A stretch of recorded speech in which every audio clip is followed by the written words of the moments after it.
I'm shouting. No, I thought you were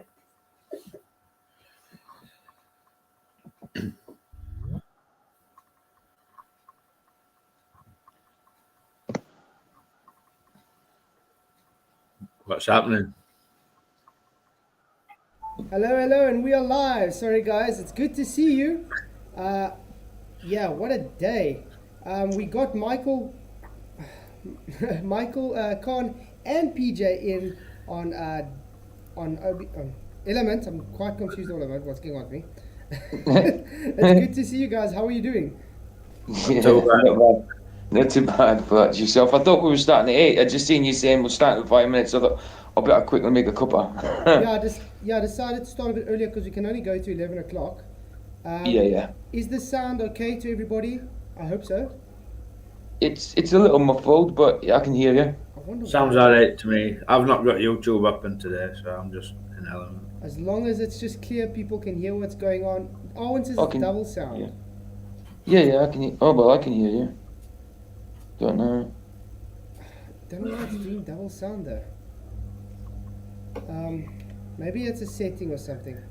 I don't know. OBS loves to do settings. You sound alright through Element. Let's see if that's going to work. Is that a bit better, guys? I hope that's better. Okay, let's say hi to everybody in chat. Before that, I just want to say this morning's debate. I woke up 3:30, all excited. Gonna finally have an actual challenge. You know, Mark is supposed to be this brilliant debater. And I mean, I've seen him have some debates. I was surprised. I was like, yeah, finally I'm going to have a challenge. All to my amazement, the guy couldn't get past my first argument at all. He didn't even understand what gas behavior was. I haven't seen it yet, so there was no challenge there then, no? Nothing. I even told him at the end. I told them at the closing statement, sorry, I was expecting more. It's like, yeah. So, if Mark is watching this, sorry mate, next time try harder. Because most of the debate, all it was fallacies and ad hominem. That's all he did. He's a very angry man, isn't he? Yeah. And I mean, I was being nice to him. I didn't call him names, go on with him, nothing. And I don't know if you guys realized the debate wasn't about Flat Earth, yet he was pushing Flat Earth from his opening. And at the end of the day, on Discord after the debate, he told me, why was I pushing Flat Earth? Why was I debating Flat Earth? But I never said anything about Flat Earth. I never once brought it up. He did. No doubt. I think what because you were bringing up this gas pressure next to a vacuum business, but that's not just surrounding Flat Earth, is it? I mean, NASA claims to go to that place that's physically impossible. Exactly. So it's got nothing to do with Flat Earth, actually. It's just got to do with natural law. That's why it was an argument brought up. But we're going to go through some of it tonight. I think it's going to be quite interesting to go through. I was going to say, Secret Asian Man in chat says that you sound lower than us two, but I don't know if that's for everybody in chat. Let's see. I can set myself a bit louder. Yeah, it's what he's recommending. Put yourself louder. Is this better? Blah blah blah blah blah blah blah. My mic is right by me. Hello. Testing 1 2 1 2. Is everybody here? I don't know why it does that, but okay. But I'm going to look for a better mic, guys. Don't worry. I'm just going to, this week I'm going to order my green screen and earphones. Then I can play everything through the system. Then once I've moved over to the studio in the garage, I will be getting a new mic and proper webcam as well. So yeah, definitely looking forward to that. So, what do I have? 23 votes. Mark was not even there. Yes, Mark had no chance, 57%. No, Mark was not even on the same debate, 4%. What? Who is Mark? 35%. And Mark tried 4%. So yeah, that was just as a fun poll, guys, because yeah, Mark wasn't there.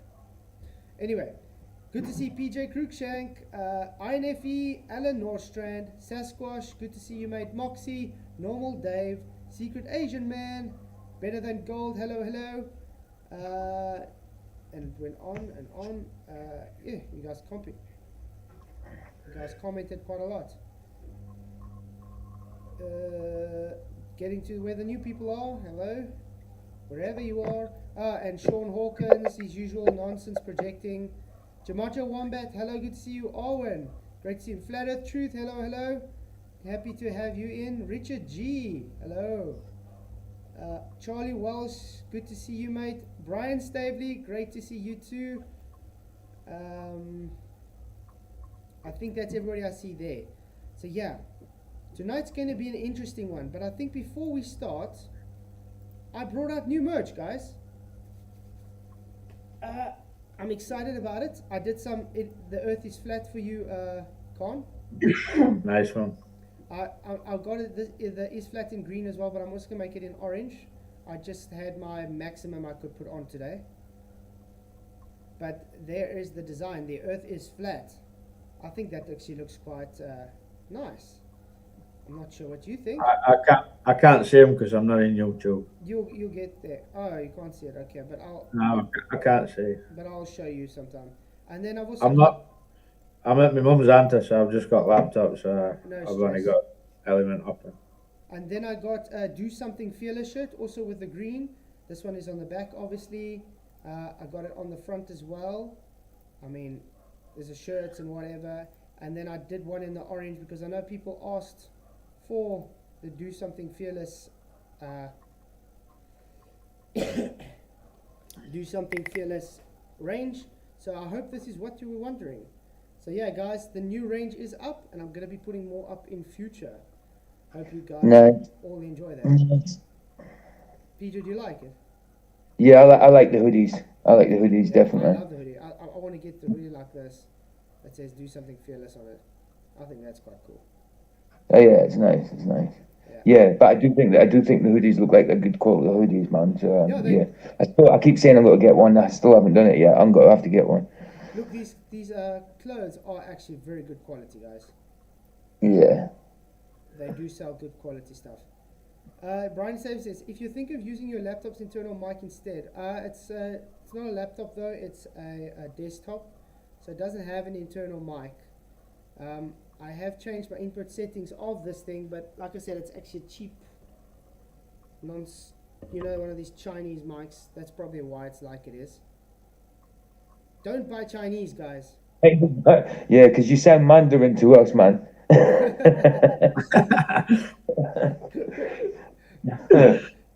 can't read the Mandarin subtitles and everything. But I just want to say to everybody, thank you for coming this morning. Those that were there, thank you for the guys at all the great support. It was a funny debate. Let's put it that way. Cool. It was good to see. I must say, I have big ups to Amy. Amy did a good job moderating. So definitely not going to fault Amy on the moderating of this morning. So yeah. It's usually how I haven't got a good word to say for moderating. It's usually the other dude, James. It's all right, but she was actually okay. Yeah, she did well. Oh, okay. James cool. was going to moderate until this morning. He got another stream to have done. I mean, obviously with bigger names. It was with Matt Delahanty on a Christian topic. So I would also say no. So I think Amy filled in for him. So yeah, we're going to go through some of the things. I'm thinking like maybe the openers and stuff, and go through some of the arguments, and then we can see where it's going. Two Wolves said Sergeant hooked up with Amy after the show. Derek Bradley, who was that host? Whatever was that annoying, couldn't finish it. That is Amy, the host. But yeah. Hey Charlie Walsh, cue the bigotry as scheduled. The only bigotry we get is from the anti-flat earthers, mate. Okay, let's go. You guys ready? Yeah. Let's do this. Hand it over to the affirmative for their opening statement. The floor is all yours. Hey, good to see you. Thank you for this opportunity. I've wanted to be on modern debates for a while, so it's good to have I think a worthy opponent, Mark Reid. So I want to say thank you to you guys, and well, what can we say? I don't know if I'm going to be able to have a 10-minute opening, but I'm going to try my best. So I've decided I'm just going to give maybe 4 arguments, because if I have to give too much, I don't think we'll get through them all. Okay. Is NASA deceitful? I would say yes. Why would I think that, you might add? Well, it's very simple. There are many ways we can present this argument. Argument 1. Yes, NASA is deceitful because they claim to be operating in a place that violates natural law. I'm sure you've heard that many times. What natural law, you may ask? Well, we can start with the first law of thermodynamics. We will start with the first law because it's simply energy cannot be created or destroyed. It can only be transferred or transformed. The origins of space, and thus NASA's playground, is founded on the violation that nothing can create itself. So that would be deceitful argument number 1, because you cannot have a space, it's a space agency, if it already violates the first law. Space can just not create itself from nothing. Then we can move on to second law of thermodynamics. That is the law of entropy. This law states that entropy will always increase to the surrounding system, and thus it will fill the available space to the surrounding system, aka called space, which is also NASA's playground. So the problem again comes that the Earth is based on the heliocentric belief system as a closed system. Now, what do you think? Well, what's wrong with that? There's nothing wrong with that. The problem is it's considered a closed system, and it has no physical boundary, and matter is not allowed to leave a system in a closed, not allowed to leave a system in thermodynamics if it's a closed system. And so how? Sorry, I'm trying to see where I just lost my. So I hate to interrupt you, Yeah. Flatzoid. It seems like your microphone is coming in a little garbled. I just wonder if you couldn't just check. Yeah, this is when they said they couldn't hear me properly, it's garbled or whatever, so then I just tried to get it fixed. And now I said, okay, I'm going to maybe leave and try and get it right. But listen to what Mark's response is, guys. Please note, pointing to the sky is not a demonstration, but a begging the question fallacy without any demonstration to back it up. All need to have so much fakery that gets caught out that you can have gas pressure without containment. Argument number 2. So I would like, if Mark's are able to present us a demonstration that you can have gas pressure without containment. Argument number 2. Why would NASA need to have so much fakery that gets caught out constantly? There would be no need to fake anything if it was real. I mean, there's so much footage out there that's showing it's fake, like using augmented reality and harnesses and all that kind of spiel. Remember, like I said, guys, I gave more than one argument. I think my arguments were sound. I mean, so far, I've given argument 1. It violates the first law of thermodynamics and the second law of thermodynamics, so they can't have a space agency as claimed. So how do they operate? Which to me is the only argument. You know what I mean? The reason we have all this fakery is because they claim to be going to somewhere that's physically impossible to go to. Exactly. So that's what makes them deceivers, correct? Yeah, exactly. So Not just improbable, but absolutely impossible. Like you say, it's second law of thermodynamics. Do you know what I mean? Violation. So yeah, it's absolutely impossible. Exactly. I mean, so my premise, that's why I put that as argument number 1, because it's the major argument. If space can't exist as it violates natural law, and they're claiming to go to it, then they're deceiving you. Yeah. That's as simple as that. And obviously my second one was now they use VFX and so forth. Okay. Then we get to argument number 3. They use augmented reality and VFX to help sell their product. That's not really something that a space agency needs to use. Yes, space is their product and they use it to sell people to, and they fall for it hook, line and sinker. This argument goes further. You may ask, therefore, the race to the moon we had to befriend likes like VFX experts. In the line of Stanley Kubrick or Ray Harryhausen. I'm sorry, that microphone is still absolutely terrible. I don't think it's the volume. I think it's something to do with the way that it's coming through. I'm having a little trouble hearing you. I like how you had to interrupt me with my opening. Nice, eh? You see, he doesn't want me to get my information out there, probably. I mean, you guys could hear me. How come it sounded alright on your stream version of it, but it sounded bad on theirs? To me, the problem were at their end. I mean, I even went on theirs to hear. It doesn't sound as great as this, but it's still audible, you can hear. So I think he was just trying to get it off topic, so the people can't hear my arguments. Flatzoid, can you check your sound a bit? You're quiet. Am I quiet again? Paul's just said your mic's much lower than us, especially at video playback. Okay, properties. Let's be filters. Plugin. Okay, I've got my plugin open. I'm gonna set it even higher. 8.3. Let's see if that works better. Is that better, guys? Testing 1 2 1 2. Testing. Hello. I hope it is working good today. 1 2 1 2. It's set very high. Very high. I don't know why it would be. So output gain. I'll put it even louder. Is that better? Ratio attack a bit higher. I'm just too scared it's gonna clip. That's the only thing. It's like on the maximum before it clips, guys. So I don't know how I can get it higher than that. Otherwise, it's gonna clip. It's got to say, have you heard from Kick His Ass Seabass yet? No, I haven't seen him, mate. Yeah, I know. No, it's cool, isn't it? Yeah, I don't know why my mic is so. He says no change at all, but I've like stuck it to the peak.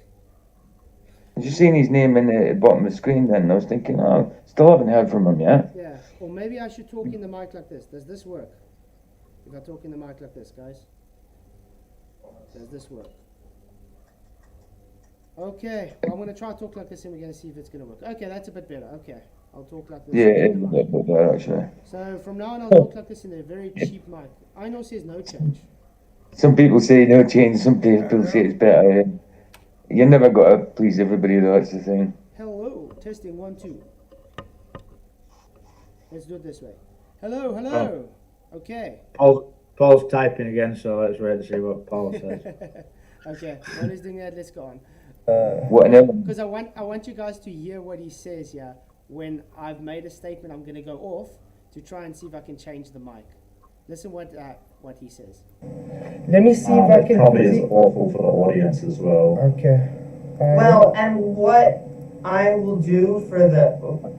I'm going to quickly try and see if I can set it maybe to my other mic then. What I will do for the sake of the audience is if you want, you can try to reconnect. I have you at 5 minutes, and I will give you not only the 5 minutes, but another 30 seconds or whatever on top of that. Okay, I'm going to quickly leave it. Okay, so I'm going to quickly leave and give me 1 minute. I'll be back. I'm going to try and set to my other mic then. Sounds good. Sure. To our audience, it may make the...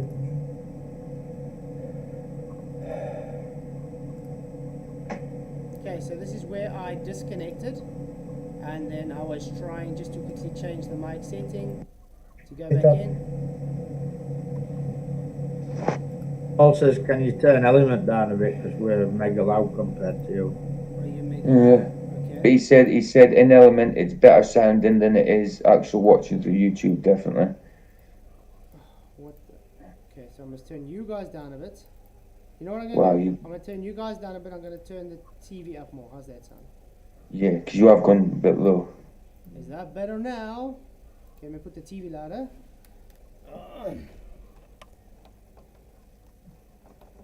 Have you been faffing about with settings? No, that's the thing. It just changed. This morning I just saw it changed everything. Okay, let's hope it Faffing. works a bit better now. Is this better, guys? Join audio settings. Do sound, I believe, remarkably. Comes Mark Reid back. Disappeared. However, we have got Flatzoid back.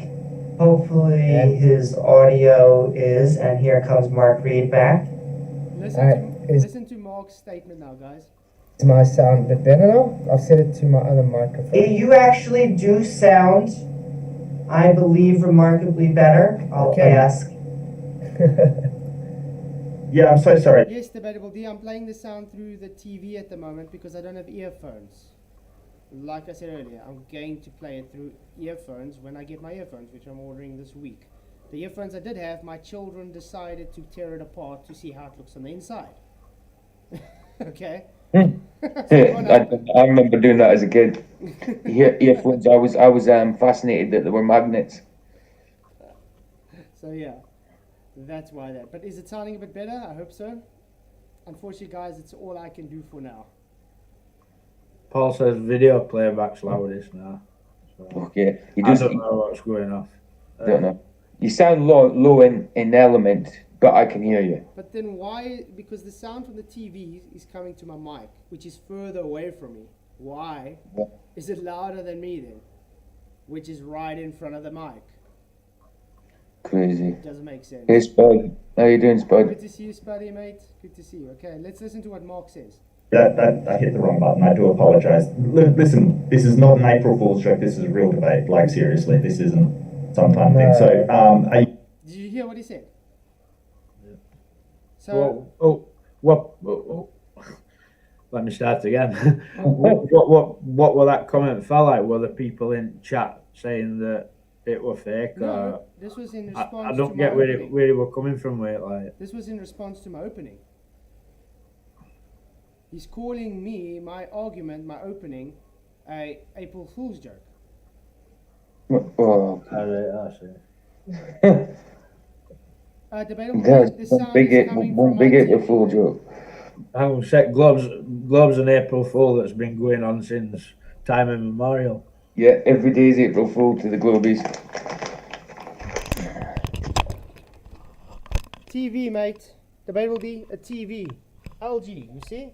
TV. He says he's confused. It's very simple stuff. I don't use it.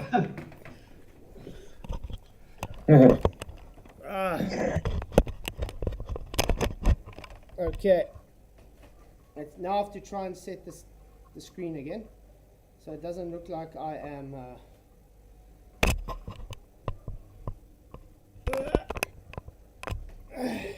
Okay, I think that's gonna be fine. Let's do this. Okay, so yeah, I opened my opening, and then he says it's not an April Fool's joke. So instead of going and understanding what my argument is, he first tried to stop me while I'm talking my opening, when he's supposed to be muted, telling me my mic is too bad. And then when I finally do get it sorted, he says this is some kind of April Fool's joke. Obfuscation, I think. Yeah, that's what I'm saying. He's trying to not let me get my argument out there. Unfortunately for him, I got a good memory. I don't have to sit with a pen and paper like him and write everything down. I actually listen to what a person says, and I remember what I say. I concentrate. That's it. You okay So to go? it looks like because he came back and his sound is good, I know it's already been a back and forth, but I am going to give it back over to him. So yeah, of course, no problem. And sending love out to you all there. Thank you for being so generous with your time with us. Please keep on following and subscribing, as well as getting those tickets for recently second law of thermodynamics. I would just like a demonstration that you can have gas pressure without containment. Okay, argument 2, I just said they get called out constantly. Why would they need to have constant fakery if it was real? And argument 3, I was touching on. Yeah, I wrote a script quickly before the stream, so I have an opener. That's how it works, Squirt. That is the only script, was my opener so I can give the argument to him. Is there something wrong with that? For having bullet points to know what I'm arguing about?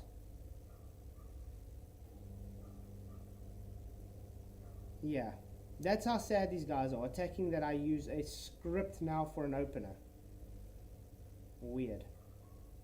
They use augmented reality and VFX to sell their product because space is their product and many people fall hook, line and sinker for it. This argument goes further. Well then, Squirt, bugger off then if you don't want to listen here, mate. You're here every day just moaning like this little shit pansy. Okay? You're a coward that you won't even come in and speak, and all you do is moan. You're probably some old fart sitting somewhere and your wife left you because you moan all day. So stop coming in. That's it. They won't come and chat and talk that way, but they'll sit there behind their keyboards and moan on the chat and YouTube chat. Then you'll offer them and then it's just crickets, and they'll just carry on doing what they do in chat. You know what I mean? I'm opening YouTube up now. Next person who moans getting kicked out. No, he says that's fine, but you slag off others for using scripts. I'm not using a script. There's no script here, Squirt. I gave bullet points for my opening of a debate. There's no script in a debate, you moron. Have you ever gone and debated? Exactly. I mean, if you've got a script in a debate, then you're not debating, because how do you know what's got to come up? Yeah. But this wow. That's some improvisation, Flats. You must be good at improvising. But I mean, this is all these guys are good at. Coming in here, talking shit about everything, moaning, and not being man enough to come and actually defend their nonsense. Sure. So yeah, Squirt, I'm not going to be answering you anymore because we are talking about Mark Reid and how idiotic his arguments were. Actually, pathetic arguments. Oh, is it Squad? Yeah. Yeah. That is a moron. Yeah. Ignore him. Further to ask, since why do they need... Sorry, this argument goes further to ask why do they need to befriend the likes of VFX experts in the line of Stanley Kubrick and Ray Harryhausen. This brings my thought of VFX expertise would be employed for space travel. Why would you don't need that for space travel. The argument also comes to that is, well, you could argue they need some advice on the cameras and aperture and so forth because they decided they're going to the moon and all that. But that claim would be conjecture, and they would just they could just contact the product manufacturer about the best settings of space, and specs, because, they had the Hasselblad, which they actually fixed their camera, I can say, modded the camera for a vacuum, to say, you could say that. But yeah, so I don't see why they would need to get in touch with VFX experts for that. Now you say, you could agree they needed, well, that's the argument for, why employ war criminals like Werner von Braun, a person who was against the great nation of America and their ideals, who killed many for this fight for freedom. Seems odd that you would employ a bunch of Nazi scientists to help you, the same people who you would be shamed upon for many lives they took without worry for their ideals in communism. How would the families of the fallen take the news that the same people helping them to get to space travel were the same Nazis who killed their children and family members? So I can bring many arguments, but if it's just not going to get anywhere, so I just thought I'd bring these 4 arguments to light. That's it, thanks. Yeah, I don't see anything wrong with those 4 arguments. Do you guys? Did I bring up any flat earth arguments there, or was it simply arguments to say why NASA are deceitful? Which they are, blooming deceitful. Exactly. Television says, I had to turn off halfway though. He was triggered 5 minutes in and was being rude. He was dodging a question with a non-sequitur comments. Exactly. So all he was doing, from the beginning to the end. Even his opening statement, he talks about flat earth. And his arguments has nothing to do with why they aren't deceitful. So obfuscate, non sequitur. They use every single one of them, Flats. You know what I mean? Fallacy. If I had to just call out all his fallacies, we wouldn't have had a debate. It would have been me just calling fallacies out all day. Yeah. So yeah, I had to try and just ignore all the fallacies he said and just try try to stick to the topic, because if it wasn't for me, there wouldn't have been any topic to stick to. So yeah, it was really sad. I don't think he expected me, because I mean, this is the first time he's debated me. He probably thought I'm going to be some kind of walkover. Yeah. Not knowing that actually I've been in this arena a while. Yeah. So yeah, I don't think he knew what he was expecting. But guys, watch his opener, and then let's comment on what about his whole opener has anything to do with the topic at hand. Thank you so very much, Flatzoid, for your opening statement. And with that, we're going to... Just one comment. One thing I couldn't stand, Amy kept saying Flatzoid. I'm Flatzoid, not Flatzoid. So I just had to say that. That was one thing that was irritating. I was like, what? hand it over to Mark Reid for your opening statement. The floor is all yours.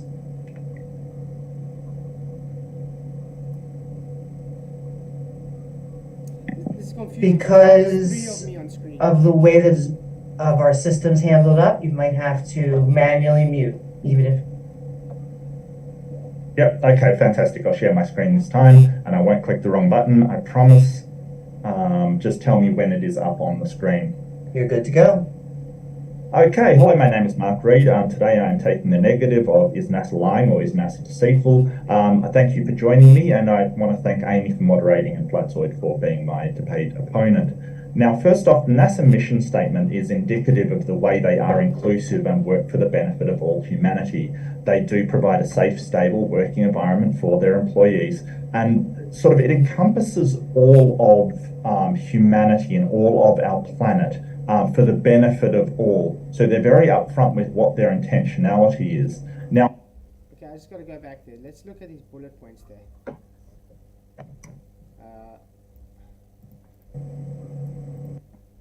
Thank Amy for moderating and Flatzoid for being my debate opponent. Now, first off... Okay, let's look. He starts with NASA's mission statement. Vision, exploring the secrets of the universe for the benefit of all. What has that got to do with deceitful, them being honest? Nothing.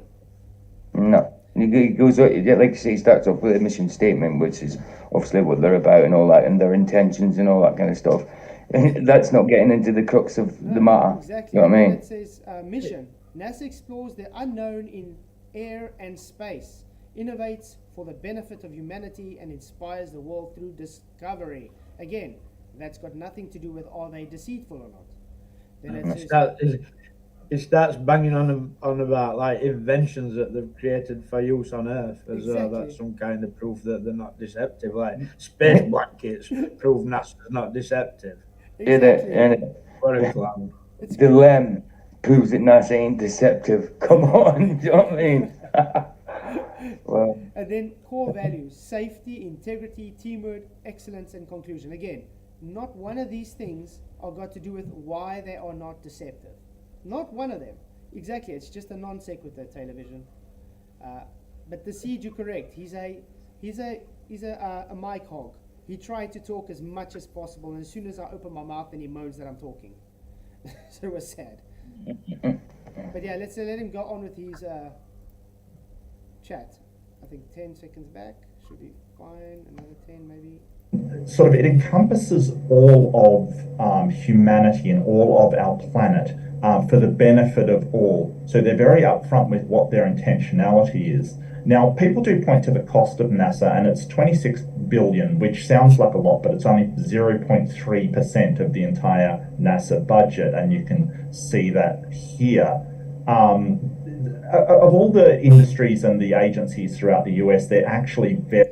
One thing I wanted to actually point out, I forgot to this, that 0.3% is only a small fraction of NASA's budget, by the way, and it's 32 billion, not 21 billion as he just said or something, correct? So I don't think he's kept up to date with their budgets. And I mean, $32 billion can feed every person on Earth. I mean... What is it with ballers and pie charts? Oh, I love pie charts. Yeah. It's to make fun of the people that's sitting hungry, hoping they can have a meal tonight. yeah, taking a slice out of the pizza pie half. That's what it is. I mean, I You know what I mean? would have brought the argument up for him. instead of them using money for programs that violate natural law, use it to make sustainable agriculture for people to grow food and eat. It's simple as that. Where's the self-sustaining agriculture to help people with free electricity, giving food and water? No, they rather use that money on dumping satellites in the ocean after they spent millions to build it. But you know what does all that money don't go on what the showers, does it? No, Obviously, definitely not. can't. Yeah, that's what I'm saying. Spending money on toilets that suck turds at your back end, when you're in the station. I mean, let's take for instance this cable ties. $1 billion budget for cable ties, and it's normal, ordinary plastic cable ties. Come on. Exactly. You're telling me it takes $1 billion to make a plastic cable tie for a rover? They've got extra grooves on these ones in NASA, you know what I mean? So they cost a lot more, you know. It's got I just ripped a sheet of tinfoil off Moonlander and said, "Way, space blanket." Isn't it? It's crazy. Mhm. I mean, like I said before, even my wife, she's not a flat earther, and she has never believed they've ever gone to space, guys. That's Never. it. Even me, I mean, how? There's so much globers out there that think they are talking bullshit. So I don't know why he keeps trying to strawman and saying flat earth, flat earth, flat earth. But you're going to hear the fallacies are going to carry on. I bet there's more ballers who don't believe it than there is flat earth. There's a lot. I mean, let's take Apollo detectives, for instance. They ballers, they believe the globe, but they don't believe in the moon landings. That's it. Does that Well, it's make like, them flat I earthers mean, now? even after I started believing that the moon landings were fake, I still believed in space. I just didn't believe they went to the moon, you know? Yeah, I would say. Lumpy, it would be great if you can come and present that on tomorrow night's show, Lumpy, mate. I think it's going to be an interesting conversation. That's our pressure. Yeah. Oh, yeah. Yeah, Very- definitely. one of Yeah, you guys ready? Yeah. Let's do this. the smallest agencies in the US, with of course defence being much larger, income assistance and healthcare being much larger. So NASA employees, there's about 17,373 employees, 35% of women, 65 men. They are inclusive, so white is the most common ethnicity at 55%, but there is a diverse amount of people working there. Stop a minute, Flatzoid. Yeah. Well, one of your opening questions, how many people work at NASA and what ethnicity are they? No, but that's what It I'm must have saying. been. It must have been, because that's what you answered. That's exactly what I'm saying. What Like, is that's this? got all to do with whether they're deceitful or not. Precisely. Now he's talking about racial employees and how much people are employed. Like that's got anything to do with deceitfulness. But don't worry, I do actually give an answer, a quick rebuttal to this, which he. Because they're PC correct, it doesn't mean to say they're not deceitful. Do you know what I mean? Yeah, I mean, you can hire a person. Does that make just because you hire a person doesn't mean you're deceitful? Come on, Exactly. it's crazy.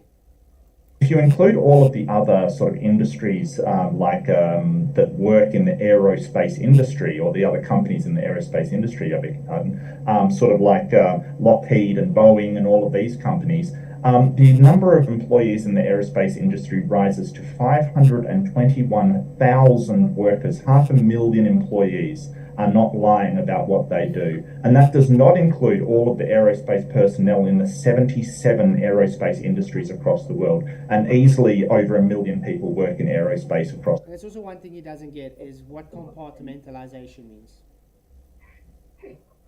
These guys work there in NASA and they all got to be lying. That's the oldest argument we get from the ballers when they just don't understand it's got to do with compartmentalization. I also bring this up. The world. They're not all lying. This is the 8th straight year, or for the highest satisfaction of any government agency in the US. They treat their employees well. Overall, the staff are very happy with the leadership. NASA employees, so the accountability that they have, they report directly to the. Okay, that's also what I say. Let's read. NASA administrator reports directly to the President of the USA. Oh no, that's not dodgy at all. As like the president has all the best interests at heart. That's why they take away your rights. Congratulations. NASA administrator is nominated by the president, the same guy you have to directly report to, be conferred by the Senate. Yeah, the subcommittee is NASA Accountability and Oversight. Committee, United States Senate Commerce. You know, it's just, there's nothing here that says why they're not deceitful. No. Matter of fact, it's to me that they are being deceitful because they're hiding behind their authority as government. They're a government agency. So yeah, that to me, I still don't see where he brought up any argument why they are not deceitful. President of the United States, the administrator is nominated by the president, but the Senate does have to confirm them. They do have a committee that overviews them, accountability and oversight. That reports to another committee which oversees them, space and science. They are subject to law, coordination of aeronautical and space activities, and freedom of information can access all documents without a problem in accordance with all laws and regulations. So these are some of the NASA discoveries that have actually... Oh, now it's all the technology stuff, also got nothing to do with all they're deceitful or not. Infrared ear thermometers. Ventricular assist device, LASIK. Cochlear implants and invisible braces. As if that has anything to do with are they deceitful or not. It's insane. Actually help Very, very sad. us.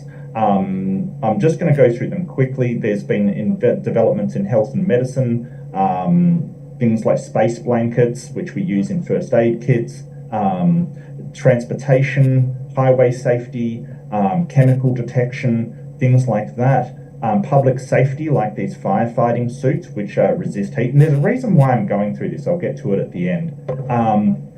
Sort of temper phones, baby food, so food preservation, air scrubbers, water purification, solar cells, computer technology. I myself have dabbled with OpenStack, which is a cloud computing product. Software catalog, they've released over 1,600 pieces of software. Powered lubricants, mine safety, flood safety. So what I want you to think about going through all of this stuff, these are all technologies you would expect from an institution exploring space and doing aerospace activities. None of it is CGI developments or things that they have developed that have been ways to fool people. All of them have been practical, implementable technologies that, for instance, like those firefighting suits, it's to do with breathing in hostile environments and surviving hostile temperatures. All things that you would expect from an agency. Look what I'm bringing up here, guys. Participating in space exploration.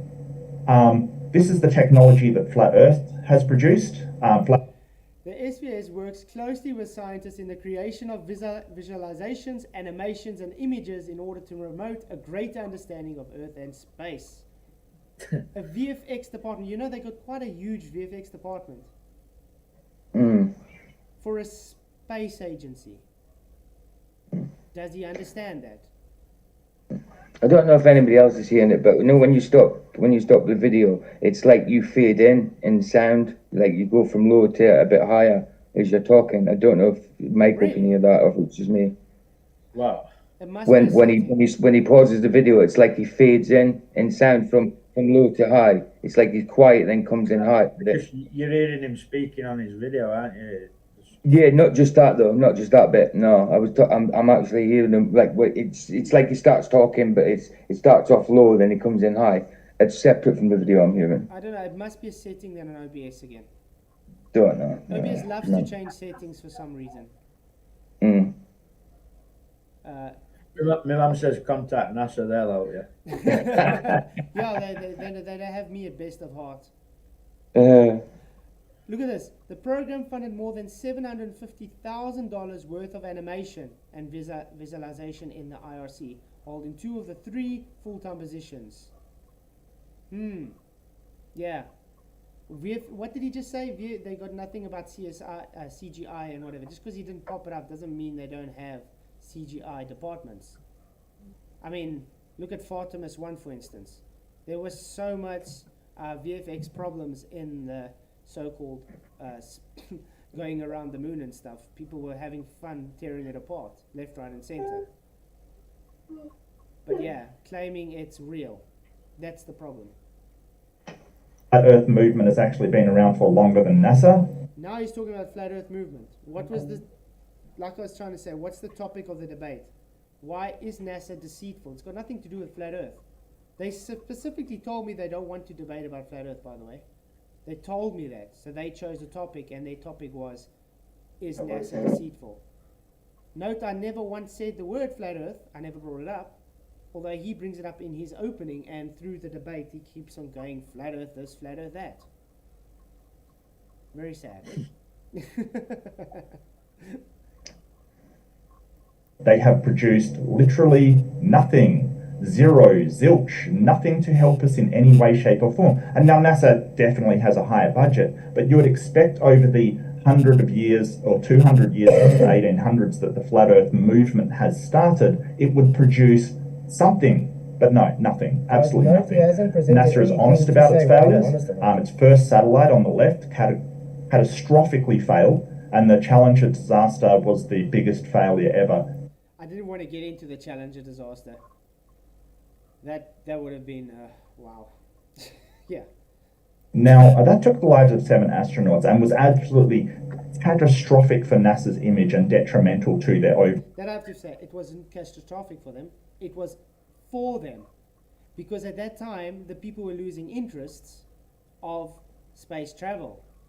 They play on people's emotions. Hence, this was perfect for them. And that's why the people never died.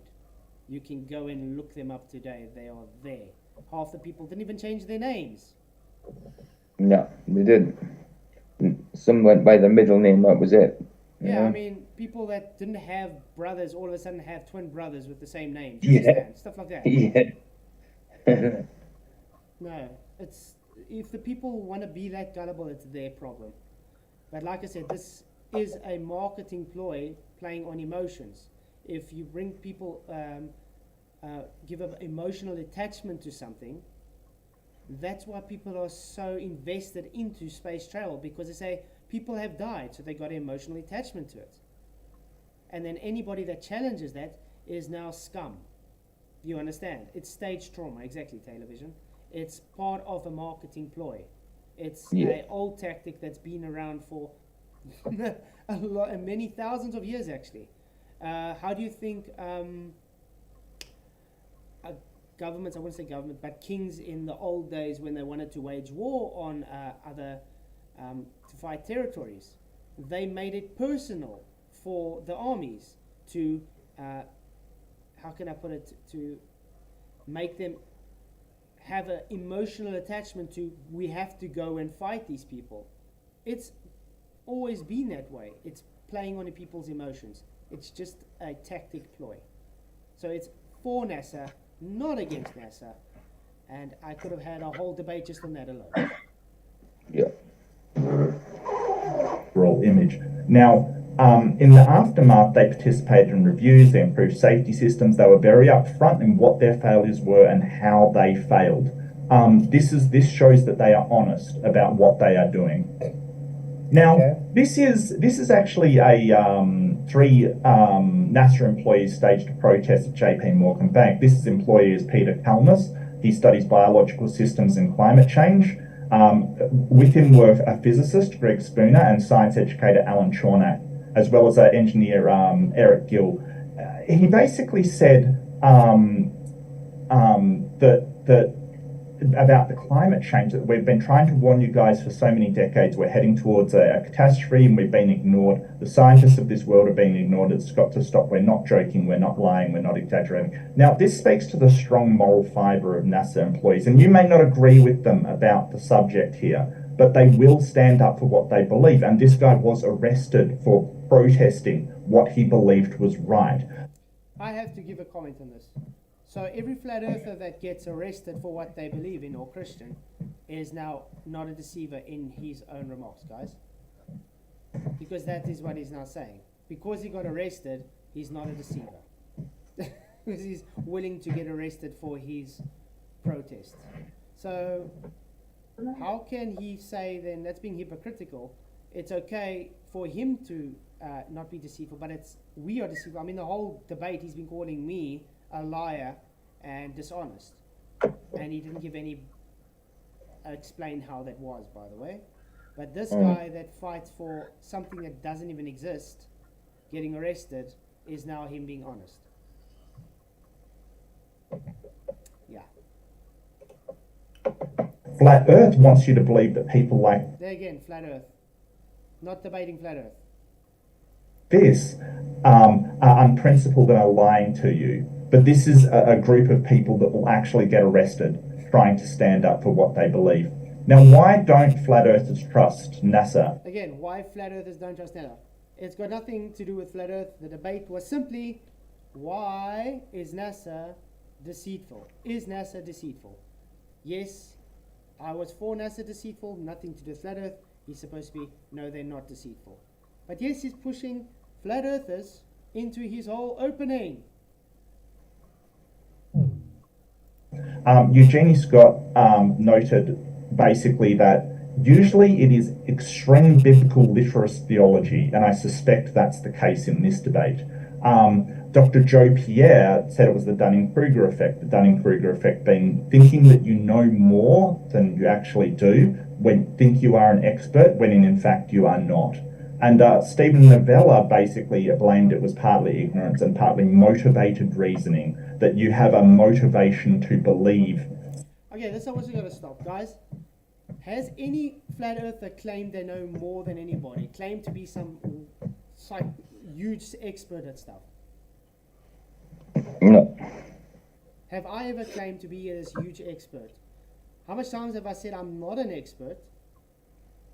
That's it. You know what I mean? You claim to know a few things about a few things. You don't claim to be an expert on anything. Yeah, exactly. You're so loud, PJ. Yeah. Say again. You very Reckon loud. you're so loud. I don't know. I'm just talking normal. I'm actually talking quite low. Somehow it's made you loud again.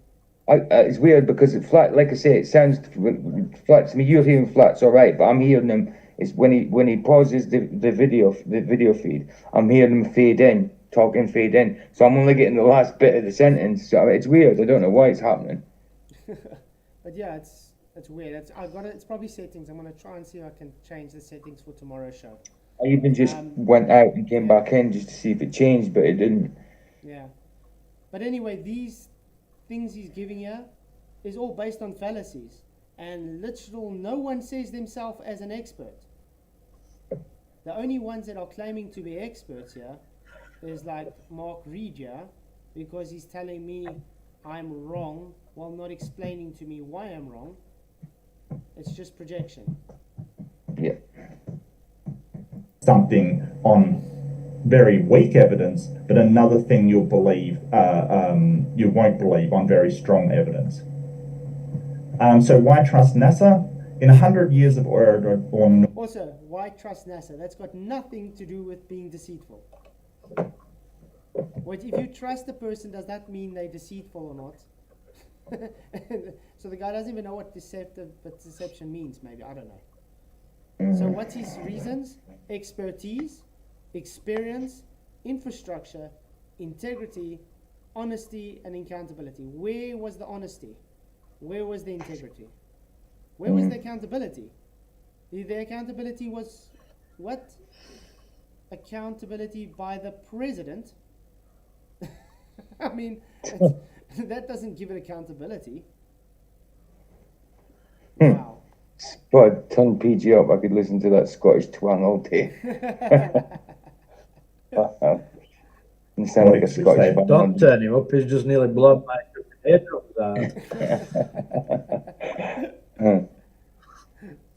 Being upfront and honest with their failures as well as their successes. They are accountable to the government through freedom of information, accountable to people. The main question I want you to consider is one that I've asked before. If you don't trust NASA for aeronautic and rocket technology and innovation, if they're lying, then who should we trust to handle aeronautics? Will it be the flat earthers? Will they be calculating delta V and vectors for aeronautics? Is it going to be people just off the street? I can't. That I got to also say, aeronautics is based in an atmo. Where we live, there's nothing wrong with aeronautics. It's when they go to a place that violates natural law. Again, so it's a a category error there. Do that, and I guarantee my opponent can't either. I mean, it's not like it's rocket science. And thank you. That's my presentation. I'm sorry if I rushed through that a bit fast. I did want to equalize the time, but I did have a full presentation. Not all. Thank you so very much, Mark Reid. And with that, that concludes opening statements. I do want to keep on sending love out there. Our minutes of open dialogue. Now it's starting to get fun, guys. Let's listen to this. This is going to get interesting. The floor is both of yours. Great. Well, I ended the thing, so you go, Flatzoid. Okay, sure. You start us off. Okay, first I'm going to say, remember the debate topic is NASA deceitful? Trust has got nothing to do for if they are deceitful or not, so that's already actually wrong, because you don't need to trust someone if you're trying to figure out if they're deceitful or not. It's their intentions which makes them deceitful. That's what deceit means. I did pick up a few points there on where you were talking about people are employed and whatever, so therefore not lying. Let's put it this way. You get a lot of Muslim mosques that employ people worldwide. You would agree that, in your opinion, Muslim is not real, correct? That's correct, yeah. I don't think it is, well, I mean, I know like sort of Islam is real. I don't think their beliefs are real. Right, yeah, I would agree with you. So, I mean, to me as well, the foundations of Islam is deceitful because of their morals they stand for and everything. So to me, that's also. But that comes to, so we can say now, based on that same equivalence, they employ many people, so therefore they are not deceitful. So that goes against the argument that you're saying, okay, they have this much employees and everything. And now we can go to how could everybody lie? Okay, so that was an argument. Remember, he stated, this is how much they employ, therefore they are not deceitful. So I gave him the equivalence of, well, let's look at Muslims then. They employ millions of people worldwide in their mosques. Does that not make them deceitful now? The same people that take their Quran and contradict themselves, that makes him deceitful.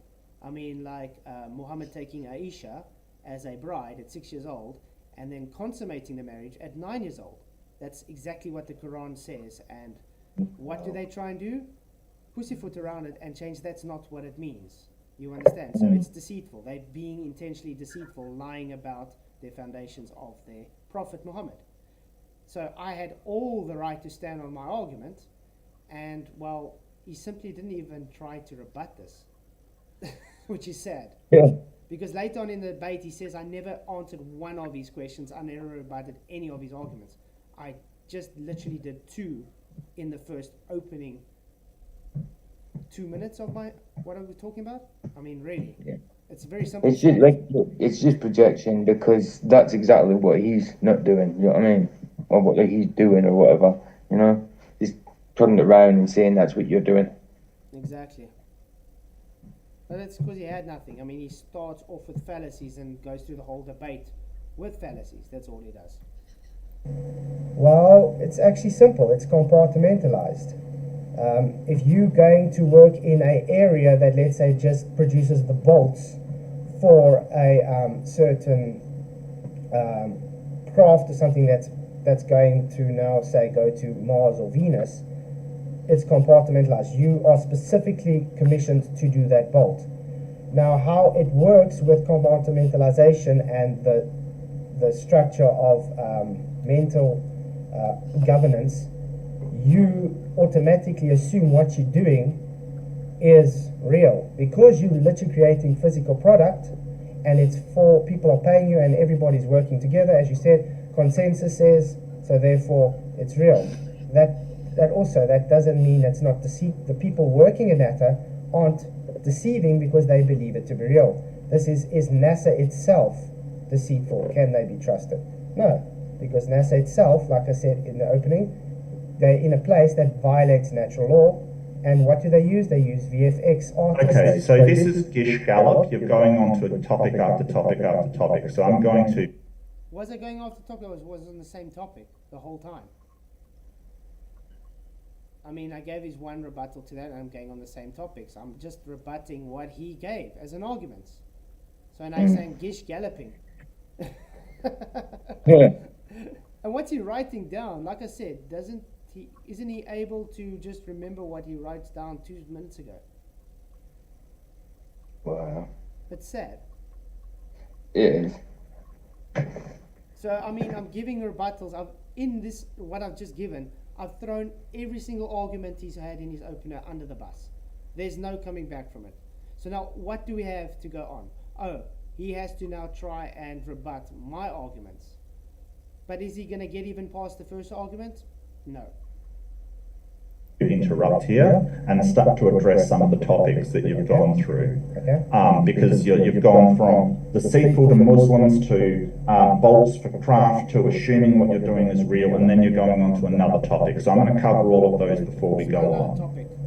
So when you say I will deceit, say that right now it's good, and you guys are going back. Yes, he's taking notes, Andrew, because he can't literally listen and remember what is being said. That's why.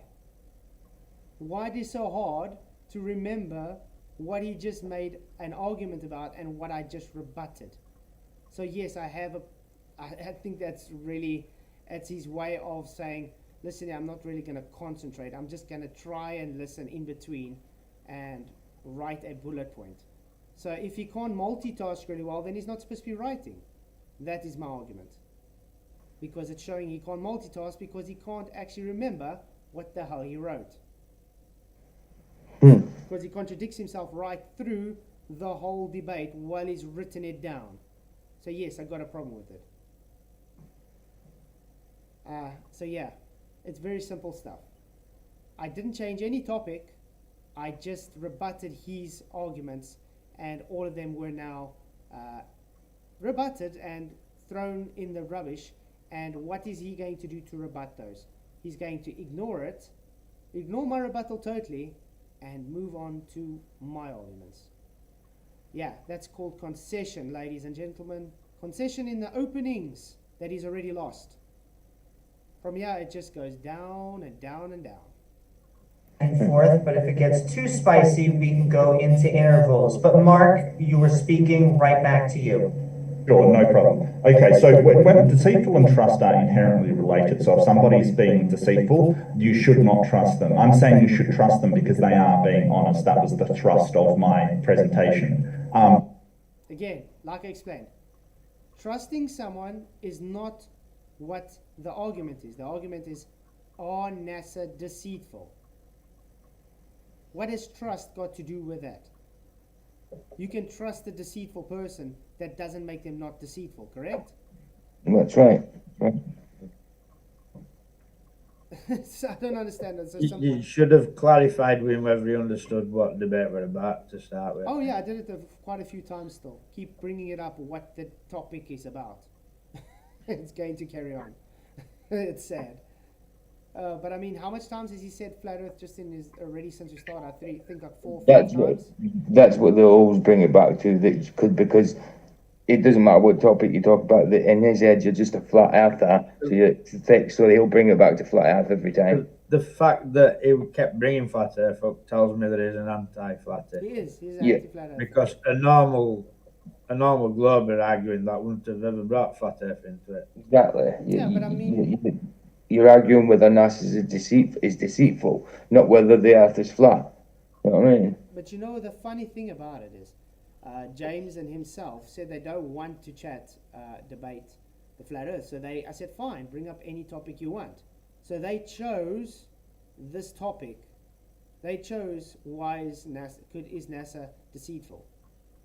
So no flat Earth to it. I accepted it. I never See, once said I flat Earth. I don't like that though, mate. If you're a flat earth and you want to debate flat earth, and that's a debating platform, then why can't you want to debate flat earth? It's I don't fine. get it. No, it's fine because he wanted something fresh. I agreed. I said that's fine. I don't mind debating anything actually. I'm more than happy to debate any subject as long as I have a bit of knowledge of it. I'll be debating it. So yeah, I don't take it personally saying he didn't want to debate flat Earth. He just wanted something fresh on his channel of it. So I kept with the rules. I kept with the topic. And what do I get from this so-called professional debater? Straw manning, false equivalences, non sequiturs, ad homing, and appeal to consensus, appeal to authorities. The list goes on with all the fallacies he comes up with. And yeah, he had nothing other than trying to turn it into a flat earth debate.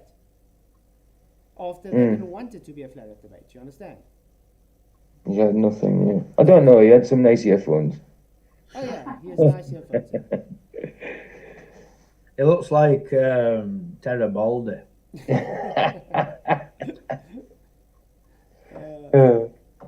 Let's go on.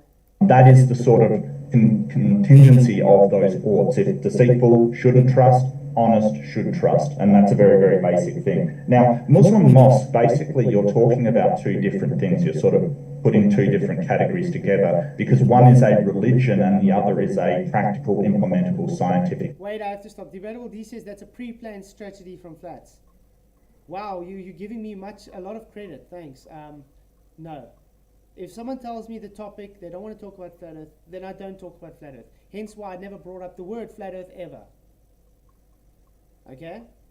There's no pre-planned strategy, but thank you very much for thinking I'm able to do that pre-planned strategy. If I can put words in his mouth to talk about flat earth in his own opening. Really weird stuff. I must be some kind of, what do they call those guys that let people, they think what they try and lead them to talk? It's not illusionist. Oh, yeah. Mentalist. Mentalist. There we go. I must be some kind of mentalist then. But not a very good one because I keep on having to argue with morons.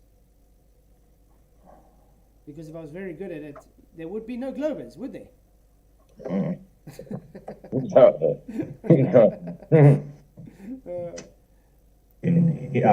Agency that is overseen by the government. So when you go to people working in a mosque or praying in a mosque, their beliefs are completely unfalsifiable. There's no way you can falsify a ephemeral god that's somewhere out there. That's just totally unfalsifiable. But the people working in these industries would very quickly see that what they are doing does not match what they've been told to do. And in the history of corporations, we have multiple times over people that have been deceived in these corporations start to understand that what they're doing doesn't match with what they're actually being told. And we see this time and time again in corporations.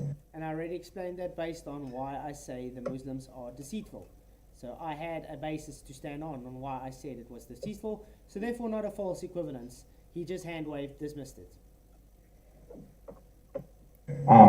Sort of just saying that, people are just producing bolts. No, that's not what's happening. Usually production of equipment and things, I mean, NASA does do some in-house stuff, but they mostly outsource that kind of production because that's not actually what they're doing. What they're doing is aerospace and aeronautics, which means the study of weight, the design of these things.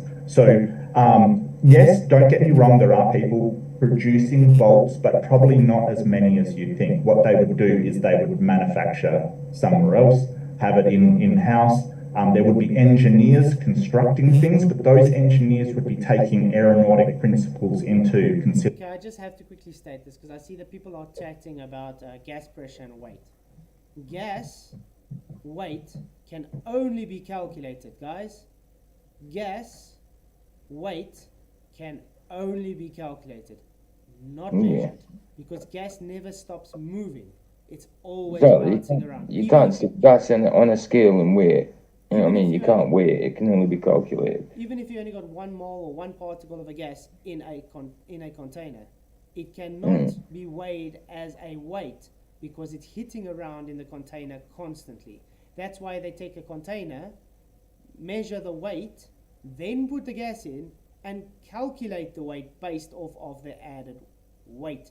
But remember, gas is just a pressure on the container walls. That means equal in all directions on that container wall.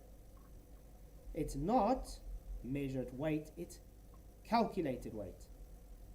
Gas, in other words, doesn't have an inherent weight. Duration, whether it will fly, essentially. And it's not just space, it all. Everything has mass, Scott. Everything. And I just explained to you why gas does not have weight. It doesn't have inherent weight. Also is aeronautics, so the design of planes. If you assume what you're doing is real, no, not really. I mean, they've been trained to do what they're doing, and the principles that they have been taught are implemented and then work. Now we can go on to, wherever you want from there, if you want to respond to any of those. Yeah, thank you. Okay, so we'll start first with that. Again, compartmentalization doesn't make it. If we have to ask them what define mass, we're going to sit here all night because they can't define mass.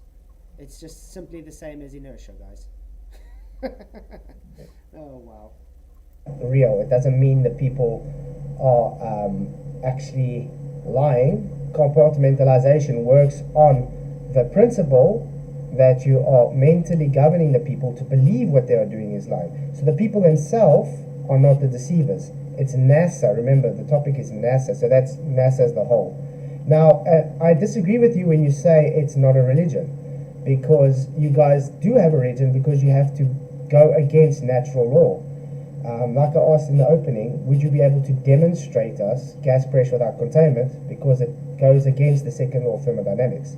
And like I also stated, the first law of thermodynamics, which created space, also violates natural law, and the whole foundation of NASA is based on these two principles of violation.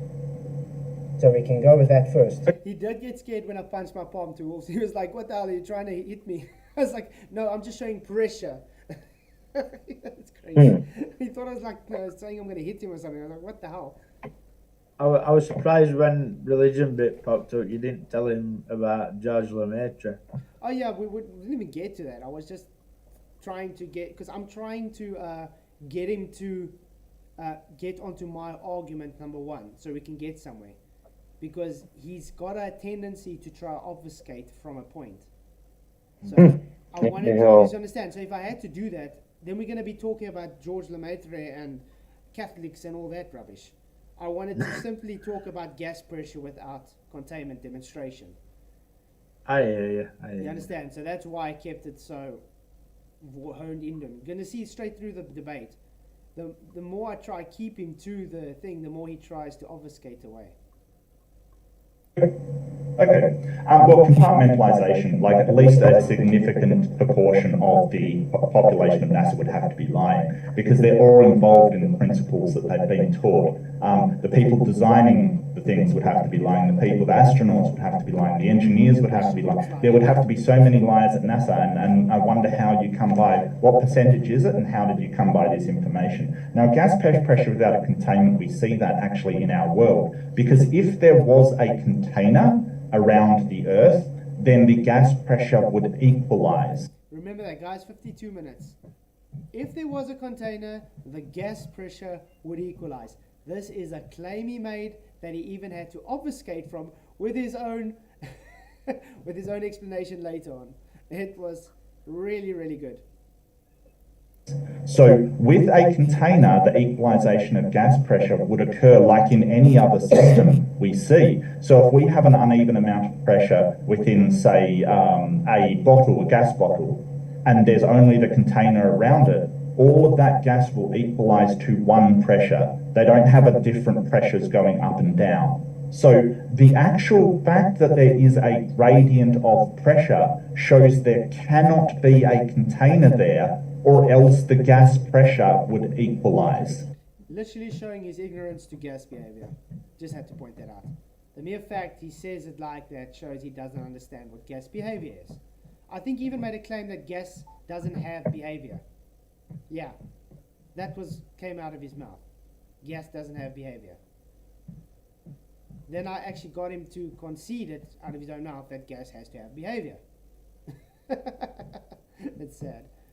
Now, space violates the first law of dynamics? No, it doesn't. No. It basically, entropy says that the law of entropy says that all in a closed system, the amount of entropy in total will always increase. And that is completely consistent with the expansion of space.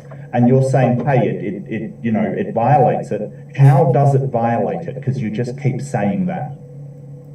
Okay, well, we'll first start on the first law and then I'll get to the second law again. The first law states that no matter or energy can be created nor destroyed. That means it has to already have been there to be able to have the expansion. So, would you be able to explain to us how the matter was there to expand? Sure. So, not like when you say it comes from nothing, when Lawrence Krauss sort of used the term nothing, it was kind of misleading and just the title of a book. So, what they actually are trying to say is that the space may have come from a quantum field, essentially. That quantum field has no matter, no energy. So, in physics terms, it's nothing. But it's not no thing, like in a philosophical term, as... You see how he's literally contradicting himself? It's got something, but it's nothing. So it's nothing, but it's got something. I love how he's putting words in my mouth. Well, it gets funny because we get to the origins, and getting to the origins has to make him, double down on his idiocy. I mean, the first law is straight simple, guys. You need the sand to build the sandcastle. Without the sand, there's no sandcastle. So, your space that you are claiming expanded needed the something for it to expand. No energy and matter, no expansion into space. No sand, no sandcastle. Simple as that. Nothing there, there is nothing in my hand, kind of thing. We can't have nothing, right? Because if you have nothing, you have something. So nothing is an incoherent concept. But that's not what they're talking about in physics when they talk about no matter and no energy, i.e. what we... That statement he just said, you can't have nothing. Yeah, because it would violate the first law of thermodynamics. He just threw his own argument in the rubbish bin. So, yeah, it needs to be existing to have something to happen. You require... Well, you're talking fast. I've just got to go quiet for 5. No stress, mate. No stress. Right. PJ, do you have anything to say? If he's around. PJ. Guess not. Let's carry on. Sort of described as nothing. They're talking about a background quantum field of quantum particles. Yeah, so it's not created. So it's not created. Yeah. And it's not destroyed either. Matter's always been here. No. So then... No. Even Big Bang cosmology doesn't say that. How do you explain physical matter just popping into existence then? It didn't pop into existence. Nobody is saying that. That's a complete straw. That's exactly what first law of thermodynamics, No. It starts out as energy, right? Matter and energy, matter is a form of energy, but energy can be changed into matter. You do know that, don't you? So it had to be there for it to be able to transform. Well, something was there. Yeah. So can you explain to me the origin of how it was not there, but it's there? So it created itself. You want me to explain how a quantum field collapses? For the quantum field to collapse, there requires something. Yeah. So where was that something if it didn't create itself? Well, I don't know. He's confused there. He doesn't get it. Without the sand, there can be no sand castle. So you want a quantum collapse, field collapse, requires something to be there. So how did that something be there if it was not there? It created itself, and that violates the first law of thermodynamics. It's very simple stuff, guys. Very, very simple stuff. I mean, my children understand. You can't build cookies if you don't have meal. What's meal in English? Dough. Hey, dude. Chocolate chip. I mean, simple. I can't bake a cake if I don't have an egg. You know what I mean? Come on. Exactly. It's not a difficult concept to understand. I don't know where the universe came from. This is the whole point. Nobody is saying that they know exactly where the universe came from.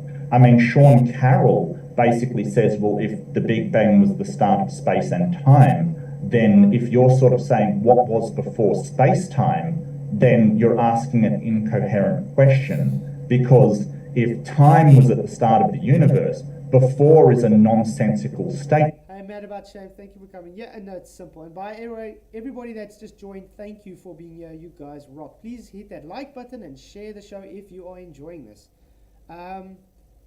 Yeah, it's nonsensical, and this guy literally doesn't get what he's saying, contradicts his own argument. It's really funny. I mean, I was trying to actually hold it in. It's, Trip up over their own tongues, don't they? yeah. Over their own logic. Yeah. It's like he's trying to say, I don't know how the origins existed. No one knows. But this is how it happened. Hello?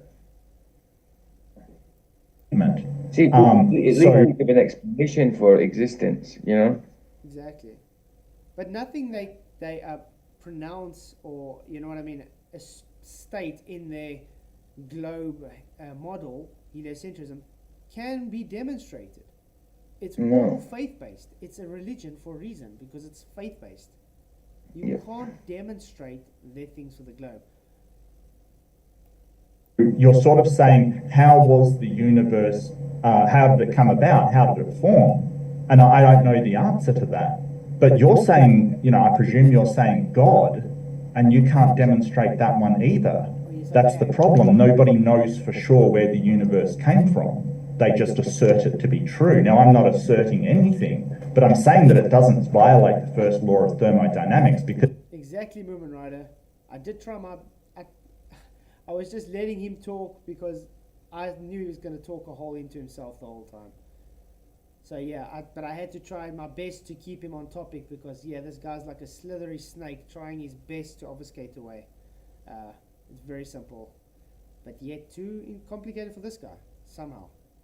The postulation is that that quantum field collapsed into energy, and then that energy had matter. Nothing about that violates the first law of thermodynamics at all. It doesn't, and the end of the universe is heat death. It doesn't violate the second law. Entropy will still rise until heat death occurs, when there is no heat anywhere else in the universe. So it's not being destroyed, it's just being particles are so far away there's no interactions between them, i.e. heat death. That doesn't violate the laws of thermodynamics at all. So you just validated my statement that you don't know where the origins was, stating yes, the energy was there, so it's just there. So that would validate my point. Okay, but now we can move on to the second law. No, that doesn't. Just because I don't know how something happened doesn't mean you get to tell me that it just popped into existence, because you don't know that.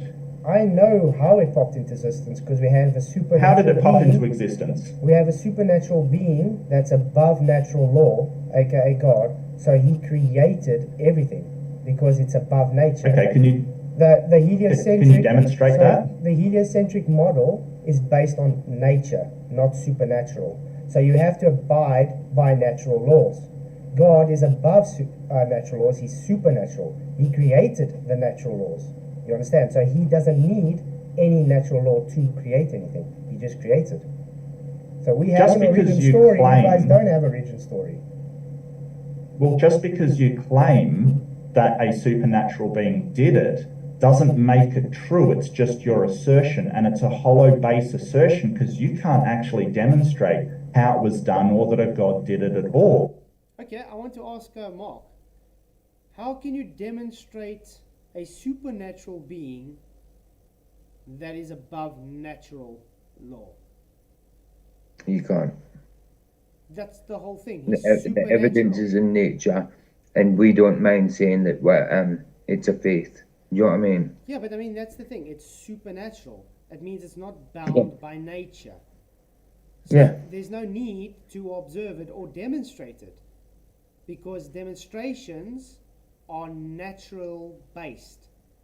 Supernatural is not naturally based. It's above nature. Now, he sits with a conundrum. His globe is based on natural law. It's got to be constituted by keeping in the confounds of natural law. And yet his own origin story goes against the first law of thermodynamics. God doesn't go against the first law of thermodynamics because he's above natural law. So he doesn't abide by natural laws. He created the natural laws. So yeah, by inference, the logical statement, God above nature, is the reason why we have origins and everything. He built the sandcastle, in other words. He built the sand to build the sandcastle. What do you have? Quantum fields that collapse from nothing to create everything. Simple stuff. I could claim that a magic unicorn did it and is above natural law. Doesn't make it true. So you don't have an explanation of how it happened. What you have is a crutch, just an explanation. He says I don't have an explanation, which I just explained it. So I don't think he even understands the word explanation. Post hoc that is inserted, and you say, no, that one is true. And while the honest person will say, hey, I don't know how it occurred, that's the honest truth. But for you to claim something, you're obliged to demonstrate it, which you did not do. All you did is reassert it. Okay, I'm on the premise, I understand we can't demonstrate it, but I'm on the premise of you take the logical argument 1, logical argument 2. Argument 1, nothing created everything because it was just there and then it exploded. Argument 2, nothing. Something that's above nature we both can't demonstrate it, but the logical inference is supernatural law is more plausible than not supernatural. But that's a mute argument because you have the one view on it, I have the other. I just went through how saying it's nothing is a straw man. How is it a straw man? Just because he doesn't understand that you require energy to be there to expand. You can't have nothing to expand to create everything. If it's there, it means it was created. That's why we say the foundations of the heliocentric model always sits at the creator, no matter how they try and run away from it. An atheist's foundation sits at a creator. There is nothing in reality that you can run away from. Every single thing in existence comes from a creator. Nothing. No. Nothing. Even the evolution points down to creator at the end of the day. It would have to. Exactly. And what constitutes a logical inference that it is testable? God is supernatural. He created everything. He is the beginning and the end, the Alpha and Omega, as the Bible says. Natural law cannot just have something there and just create everything. So yeah, the guy doesn't even know what nothing means. Nothing is nothing. He says nothing is not nothing, Caracol, exactly. Contradiction overload. I just went through that and then you just used it again. No, it is a straw man because when we say the universe began, it collapsed. Is a quantum field nothing to you? it has matter, so it requires something to be there. A quantum field So it has didn't matter. Well, you had energy. It had to implode in itself. It means No. there's something. Show me energy without matter, please, Mark. Have you guys seen energy without matter before? Sorry, I didn't hear that, Flaps. He says quantum fields don't have matter. So I want to know, can you have energy without matter? I mean, when last No. have you seen someone try and slap someone through the face without having any matter? No, not at all.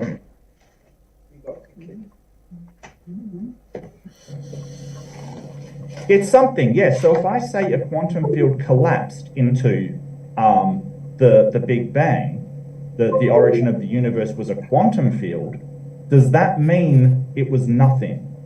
Yeah, because something had to be there to collapse. But you just said that a quantum field was not nothing. Yeah, Some- exactly. It's not nothing. There's something. Those are the words out of my mouth. I don't know. I think this was too advanced for him. I think the thermodynamics argument was just too advanced, this guy. I don't know. It's sad. Thing had to be there to collapse. Now I'm telling Yes, you, a on quantum your field. inference, it violates the first law of thermodynamics because nothing No, it can be doesn't. created or destroyed. It can only build off of what's already there. No, it doesn't. Because when you say nothing can, it is something. Yeah. And it So can. what is the building block before something is there? Quantum It field. had to have an origin. Origin means it had to have a starting point. Yeah. So that means there Yeah, was that's your something at the eternal- starting point. Okay, so what was the origin of God? It's got to have a starting point. He's What's the origin of supernatural. God? He is the origin. He's supernatural. Remember, he's Yeah, not and quantum naturally field is bound. the origin. He's not naturally Hang on, bound. hang on. Quantum field is the origin. Why do you get to special plead and say, hey, God is somehow exempt? Everything's got to have an origin, but I might add is not the topic of this debate. You've gone completely sidetracked on. So there you go. Good talk. See, he got demolished, and now he says it's not the topic of the debate. But it's everything about Yeah. the topic of the debate. So he's... Huh. I don't know.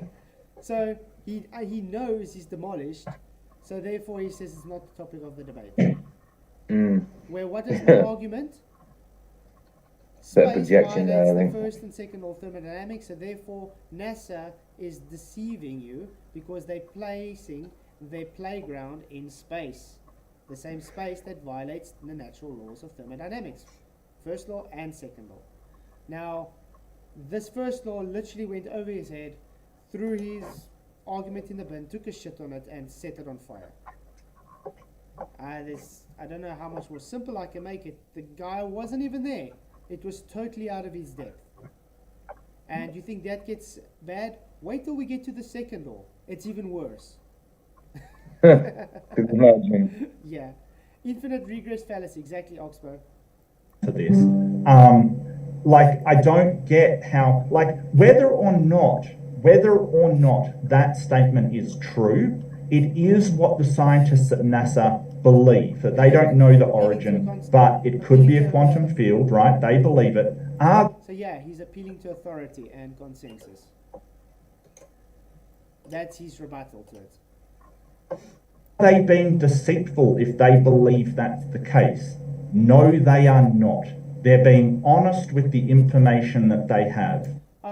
Hey Kuplin, yeah, 11 frames, the same 11 frames that's always been in the video. When you bring it up, you know you're saying you are conceding the horizon to not be physical, only optical, and also conceding you are deceptive because you are lying about misrepresenting how the argument really is. Congratulations. If I truly believe that I can summon a giraffe, if I absolutely believe that, am I being deceitful? No, I'm not. Deceitful means you're purposely and intentionally lying. Yeah. So even if your explanation of, oh, well, it betrays the first, which it doesn't, Yes, it does. if they believe that to be the case, that that's within the laws of thermodynamics, Yeah, exactly. See this? Went through the original video and showed all the frames there. And then still showed afterwards, after I took the Inferior Mirage away. Heck, we even did a live stream doing this as well.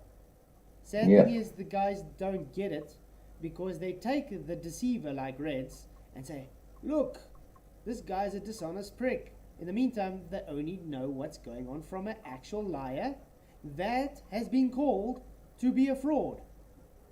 Yeah, guys, Yeah. your Reds rhetoric actually committed fraud. And you want to say, I'm the deceiver here. Congratulations. It's an apt name for him because his rhetoric terrible. Yeah. The Globers are very dishonest. Oh, Then they are not being deceitful. They are being honest. And that I have to agree with you. Moxie, you awesome, mate. Moxie is an exception. And I like Slip Radar as well. And Tigosh.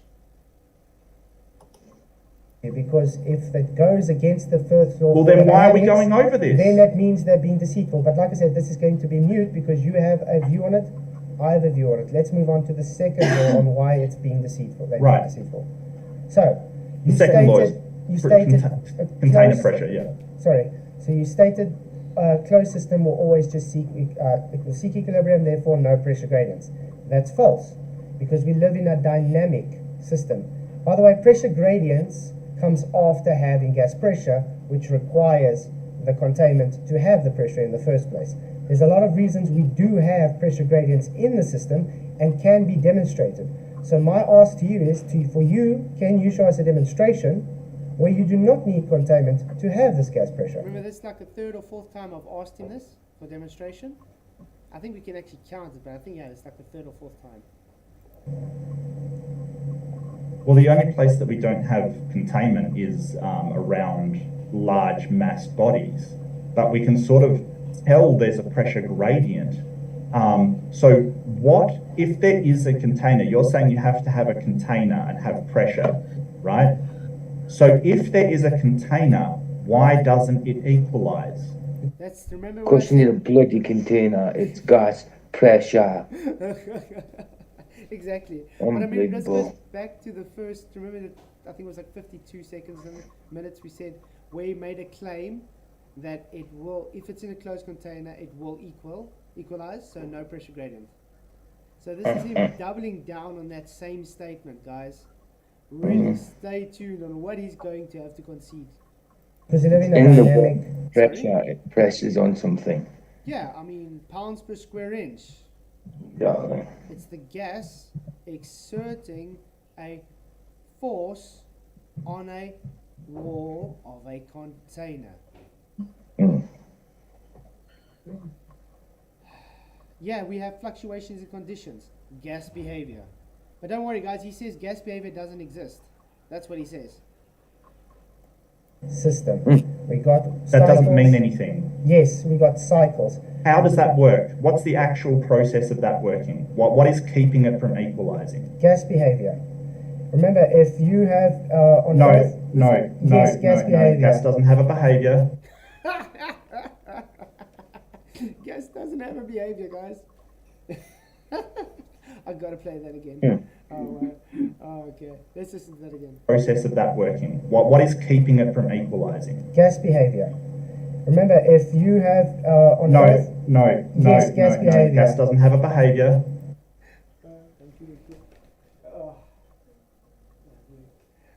Gas doesn't have a behavior, guys.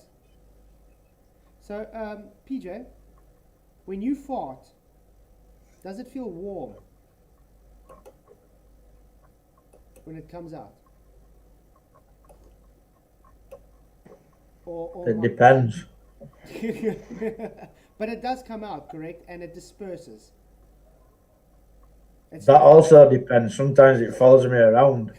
so it has a behavior, correct? I'm only messing. No, yeah. It spreads out. Oh, it's crazy. Gas doesn't have a behavior. Just when you thought you've heard it all, then they come up with this. So every gas law in existence we can throw away, guys, because gas doesn't have a behavior. That's what gas is. It's about the behavior of gas. That's what it is. If it's bouncing all over the place, it's got a behaviour, isn't it? Oh, it's crazy. But don't worry, this is not one of the stupidest things he says, though. He carries on. Gas it doesn't just have a follows behavior. Are natural you law. serious saying that? Gas doesn't have a behavior. What do you mean? Can you describe that? What behaviour are you When talking you about? change temperature of a gas, what happens to it? Its behavior. That stuff. What's your Sorry. It's already a day out of date. Already a day out of date. That's what I'm saying, yeah. I'm fucking. PJ, we can hear you, mate. It either expands or So contracts. gas has a behavior then? So you're going to concede gas has a behavior? Two wolves. Thank you very much. But you guys are awesome, guy. I really appreciate it. And I mean, I do have fun, actually. Even though it's, like I said, I do actually want a challenge. I thought he was going to be more of a challenge. So if anybody can, please get hold of not a Professor Dave or someone that's claiming to be these experts that's running away from me constantly. When are they going to debate me? I mean, the last so-called expert was cats, conspiracy cats, and he did worse than Mark Reid, because all cats did was talk over me and tell me nah, while I showed demonstration after demonstration. And then after the debate, he told you he intended to be aggressive. Exactly, You know what I mean? which totally goes against his nature of debate style. Mm. It shows you that they are scared of me. Yeah. I'm just going to say it straight out. I'm probably a threat to them. That. Okay, great. So you have temperature changes, you have volume changes in the full system, you have pressure changes. I just have to point out, Amy looked very confused, guys. If you looked at her face the whole day, she looked very confused. Amy, bless Amy's soul, doesn't really have the knowledge on the subject, so would be very confused. Because Amy still thinks satellites takes pictures from space, and that's globe evidence. All these things are interlinked to create the pressure gradient. At ground level, Okay. Do you have the calculations for this, please? Can you use cite the me ideal something gas that law sort of if you says wanted. this? Exactly, Price. Like I said in the beginning, Amy did an awesome job moderating. I had nothing against Amy in this moderation. Did a good job. I agree. Because your whole atmospheric... Well, just give me the calculations you have on the changes in gas density that would cause this, and you know I can have a look at them. You don't need to obfuscate from trying to move from you demonstrating... No, you've made a claim. You've made a claim that the density of gas will change the pressure gradient. Now you need to demonstrate that that is in fact the case. So if you could produce that, that would be great. I can show you demonstrations where gas pressure, where we have containment with pressure gradients. But we first need you to support the premise that you can have gas pressure without containment. That requires demonstration from you first. Okay, so gas pressure, right? When it contracts, there's more air molecules, right? Because it's contracting. I just said yeah because it didn't actually make sense. No, when it contracts, it means it's cooling down, therefore less pressure. It doesn't mean more molecules. It just means they're tightly compact, so they move slower. So less pressure. Yeah. And when it is warm, it expands, which means there's less molecules. No, it's the same amount of molecules, just moving faster and spread out further, showing this guy is a complete moron when it comes to gas behavior. So yeah, gas has no behavior to Mark, and he gets totally not understanding when it's heated or low, it doesn't change the amount of the gas. Let's put it like this. You take a box and you stick 5 particles in there, and you heat it up. It's still 5 particles, it's just moving around faster, so more collisions than it would be when it cools down. It's the same amount of gas particles, it's just less pressure if colder because it has less collisions compared to when it's hotter when it has more collisions. Moving faster, moving slower. You know, like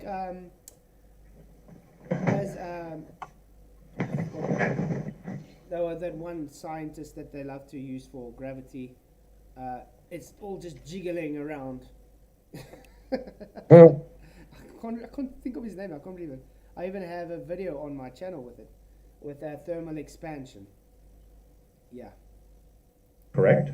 Correct. So, why is it that towards the Earth, where it's warmer, right, and it's colder up the top, are there less air molecules when there should be, where is there more air molecules when there should be less because it's warm, and higher up where it's cold, there's less air molecules where if it was contracting, there should be more. Did you guys see? It's a total 180 of gas behavior. This guy literally flipped it around, doesn't understand what's going on.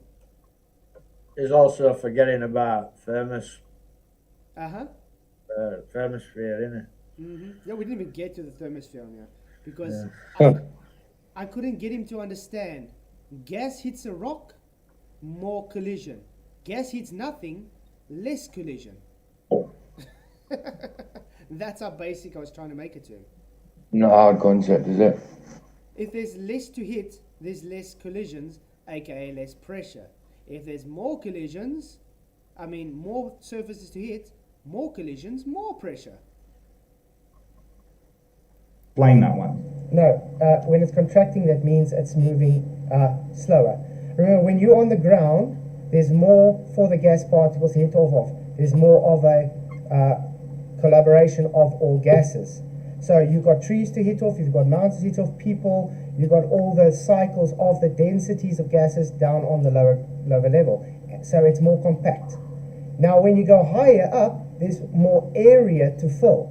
Now, most of those dense gases are still hitting all over on the lower ground because it's more compact. The more you go up, the less moles you have to hit off of a wider area. Now you've also got temperature to play and everything. But remember, the temperature play with a less amount of, that's why you got Avogadro's law, because you got the amount of gas in a certain area. I wanted to bring up Boltzmann's equation to him, the Boltzmann constant, but that would not have worked because this is the same guy that says there's no such thing as gas behavior. So I didn't want to get too technical for the guy, so I had to bring it down to crayon level and explain it by hitting mountains and nothing. I've just posted a nice little pic you might find amusing. Element. So layman's terms wasn't enough. You had to go like, what do you call it? Infant. Outstanding patience with children. Thank you very much. I hope you guys are liking my voice. This is the voice I should start talking with. I like it. Oh man. Air is an umbrella. Word like sneakers. Yeah, it says, do you think directly under the sun at the top of the atmo you're colder or hotter? Thermosphere. That's why we didn't even get to the thermosphere. Remember that it's so simple. If you got less moles higher up and they heat up, how much percentage of pressure change do you think there's going to be? It's still the same amount of moles. They're just moving faster, but it's a large, wide area to hit, correct? Yeah. That's why volume and temperature are inversely proportional. Hey Flatzoid, I watched a little. These people are beyond the truth. Exactly. But I enjoy debating them, mate. Chuck, they are blind to it, but it's good to see you. Thank you for coming. I still enjoy it. They test my patience, to be honest. Which gives the pressure. So if you've only got, let's say, 5 moles that's gone up at a certain altitude and it gets hotter, you still only got that amount of moles hitting around in a wider area, therefore the pressure is lower. Now again, you still haven't demonstrated gas pressure. Wait, you're gish galloping again. Stop. You're going over. I'm not gish galloping. I explained to him exactly what he asked for, and I'm gish galloping. That's like all he has to say if he figures out I'm totally explaining what he asked for. He says, I'm gish galloping. So yeah, I don't get it. But exactly, Jeff Gas said, all gas must be contained, so it's the same amount of gas, just less or more energetic from heat. Yeah, Avogadro's law. The system as a whole has one constant, aka Boltzmann's constant, which is by Avogadro's law, a gas law, which they throw away. Now you have a mixture of these gas laws, aka Dalton's law. The density columns they like to state is simply just gas behavior in a cycled dynamic system. Most of the gases are hitting at lower altitudes because there is more to hit off of. So aka more collisions per time, therefore more pressure. Go higher up where there's less to hit off of, less moles because most of it is hitting up and down all over the place at ground level, therefore less pressure. Thus pressure gradients.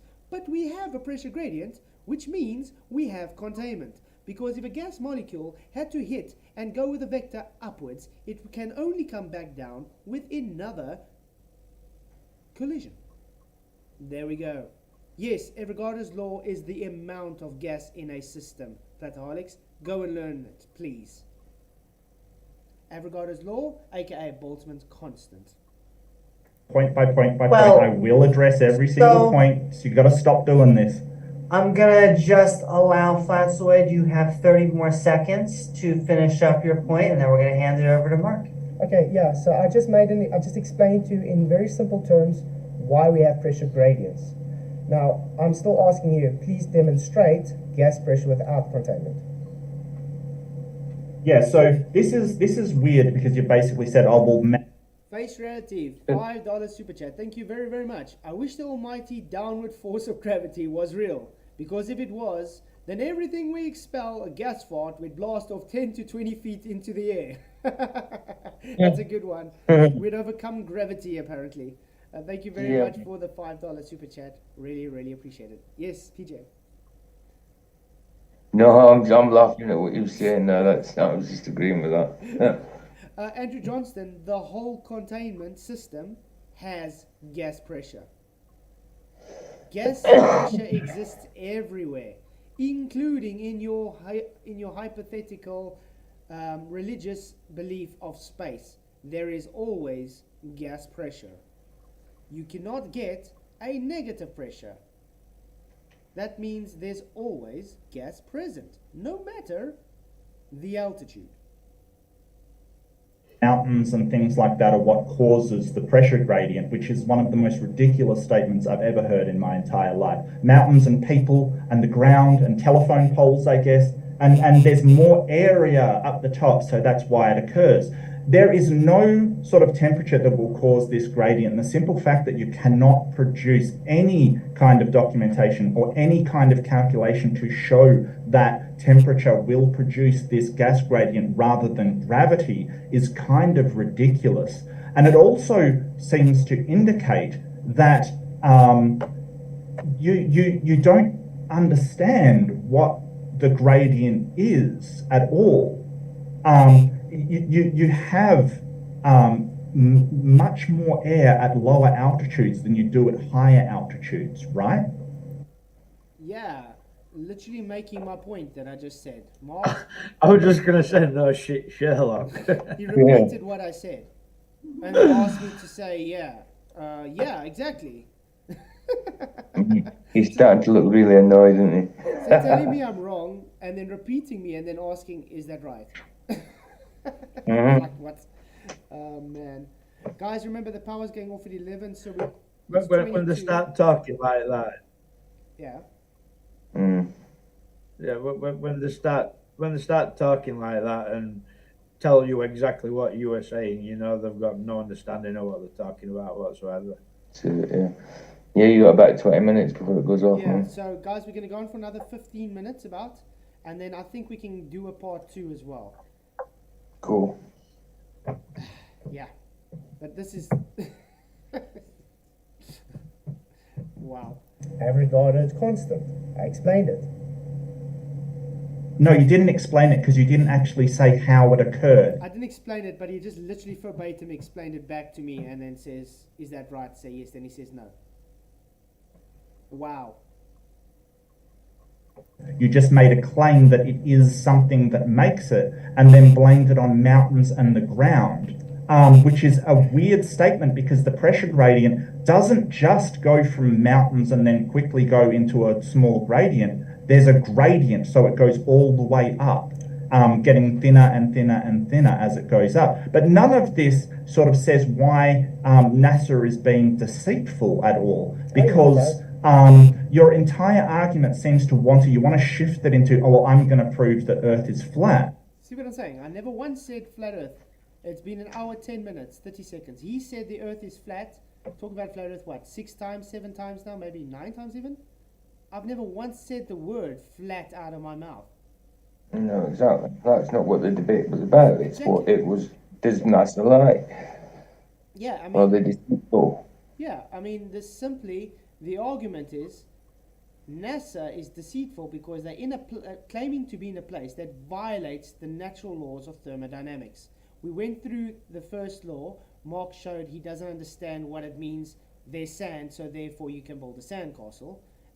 Now he doesn't understand that we have gradients, so therefore there's a container. So now he's trying to run away from the argument. He's not got the cognitive skills to be able to decide whether NASA's lying or not, I'm afraid. Nope. Well, that's it. Doesn't seem to be. Well, he's a diehard Globy fanatic, so. Uh-huh. I have to strongly say, Mark, this was one of your worst debates you've ever had, mate. Well. Marley's a mount, mate. Marley's a mount. Flataholics, I really don't think you should be taking me on gas pressure, mate. Which isn't the topic. Sorry? It's just I don't know why Flatzoid is here, mate. It's just a troll. Of the debate. So you're just doing a. Yes, NASA knows space doesn't exist because it violates natural laws. That was the whole debate, Andrew. The whole debate is based why NASA is deceitful. That means they know it doesn't exist, but they are lying to you that they're going there, aka deceitful. Dodge and switch. So explain why NASA is being deceitful, because the onus is on you. You have to. I'm basically saying, hey, they believe what they say. They believe that the Earth is round. They aren't lying about it. You're saying they're lying about it. Prove that they're lying about it. Don't ask me for proof. By natural law, they're lying about it. You require containment. Otherwise, entropy will increase and it will move into the surrounding system. Now, again, you've obfuscated. Remember, they're lying because we are in a closed system. They are saying we're going out of that closed system into space. Now, to have an open system adjacent to another system, the higher pressure will always equalize to the lowest system. I've explained the reason why we have lower moles. It's called Avogadro's law. It's the Boltzmann constant. Okay, I've given you reasons. Now I'm waiting for you to show how you can have gas pressure out containment, because NASA is deceitful because they know you need containment and they're claiming to go through that containment that has no boundary. So that's why they're. So here's. Hey, unindoctrinated. Good to see you, mate. Here's the thing. You keep quoting natural law, and gravity is a part of that natural law. By the way, gravity is not a natural law. It's a theory. The constant of gravity is considered a law of acceleration. So gravity itself is not a natural law. It's only a theory. And not a good one at that, because they keep changing it. So I didn't even want to get into natural law with the guy. We did also talk about a bit of science, which he thinks you can have multiple IVs in a hypothesis. He thinks Cavendish is an experiment, and he doesn't understand the data taken from Cavendish is torsion twist based on torque. So, yeah. It definitely gets worse, guys. I think that will be in part 2, for sure. So I think we'll have to do part 2, because there's still a lot to cover on with this guy. Yeah. So let's go on another 10 minutes, and then we're going to close off. You're just trying to change what the natural law is so it does not include gravity, and that is entirely dishonest. Exactly, Chuck. It's Project Bluebeam. It's been going on for a long time. For when the aliens need to come. Why did they think they're pushing aliens so much these days? Yeah, that's what I was just saying to Chuck. That's coming soon. It's for the fallen angels. The fallen angels are the aliens, guys. Yes, high pressure moves to low pressure. It's called entropy. The fact that you don't know that says you are not in the same ballpark of this argument, flataholics. No, you cannot have multiple IVs, Andrew.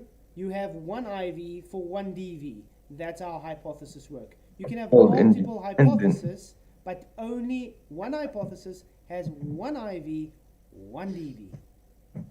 Independent usually means on its own. Exactly. It's a singular, not plural. Just because you don't understand physics doesn't mean that gravity doesn't exist. And gravity does exist. You have to explain why natural law suddenly doesn't include gravity, which you haven't done. Did I ever say gravity either, guys? Did I bring up the words gravity or say it doesn't exist or anything? No. I mean, even this alone, he comes and says, I'm talking about gravity, saying it doesn't exist, blah, blah, blah. But I never had the words coming up my mouth. Once. So perhaps you could prove that gravity doesn't exist. Perhaps you could include some calculations and some actual things that you have done to demonstrate it. What experiments have you carried out? What have you done? Because I can name the experiments we have done to prove gravity. The Cavendish experiment, the vacuum chamber dropping of different articles experiment. I can name experiments you can do yourself to show that gravity exists. Well, the debate's not about gravity. I haven't said the word once until now. Secondly, it's not about pressure gradients either. Secondly, you cannot demonstrate gravity holding gas indefinitely in an open system. Again, the onus is of you to prove or demonstrate gravity can hold the gas down without the need of having containment. Pressure can only exist in containment, and therefore relies back to my first argument. NASA is lying because if it's an open system, we would not be able to have gas pressure, to have the pressure gradients. If it's a closed system, 100%. But then they can't claim to go to the place they're going to. So yes, NASA is deceptive. No, they're not deceptive. Gravity is a thing. We can measure slight changes in pressure due to gravity inside some containers. Definitely can. The whole thing is that... You heard that, guys? Just listen to what he says again. Pay careful attention to what he said. Here's the thing. We can measure slight changes in pressure due to gravity inside some containers. Measure some change of difference inside containers. So he just went against 2 times where he said, if it's in a container, it will always be in equilibrium. There'll be no pressure gradients. He just went against it. But don't worry, it gets better. Definitely can. The whole thing is that in order to demonstrate and sort of so Flatzoid's going to an unfalsifiable claim kind of thing, or basically requesting proof that is outside of what is possible to demonstrate. No, it's not. You claim gravity. Delicious. Yeah, they claim gravity holds gas down indefinitely. That's a claim. That's a demonstratable claim, correct? Mm-hmm. It's not outside of being able to demonstrate. How am I telling him it's infalsifiable? No, it's not. It's simple. Demonstrate gas pressure without a container. You can take a fish tank if you want to have an open container. You can pour sulfur hexafluoride if you want to. And let's see if that sulfur hexafluoride stays in there a month later, a year later, whatever. No, the next day it will be dispersed because gravity does not do anything. It's bullshit. Gravity is only a belief. Right, because in order to show the gravity of Earth and its effects, you need something the mass of Earth.